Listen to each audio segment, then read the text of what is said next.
Tolong rekan-rekan semua, ini bila perlu didengarkan oleh pemerintah atau Bank Indonesia khususnya.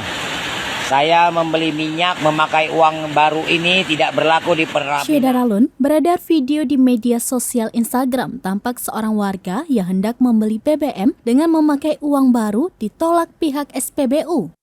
Adapun video yang diunggah akun Instagram @kabarnegeri pada Sabtu 20 Agustus 2022, terdengar seorang pria sekaligus perekam video tersebut mengatakan bahwa dirinya baru saja membeli BBM di sebuah SPBU.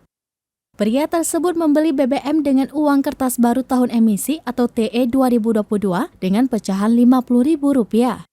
Namun, menurut pria dalam video itu, petugas SPBU menolak pembayaran darinya yang menggunakan uang baru TE 2022 dengan alasan uang baru itu tidak berlaku.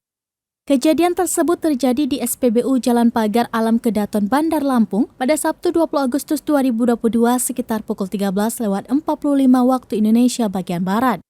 Pria itu lantas mempertanyakan kepada Bank Indonesia mengenai status berlaku uang kertas baru yang dipegangnya. Video itu pun ditanggapi beragam oleh warganet yang membanjiri kolom komentar pada unggahan tersebut. Asrama, uang ini dinyatakan tidak berlaku. Saya beli minyak padahal ini uang baru. Sekali lagi saya mohon kepada Bank Indonesia, apakah berlaku uang ini atau memang tidak berlaku uang ini?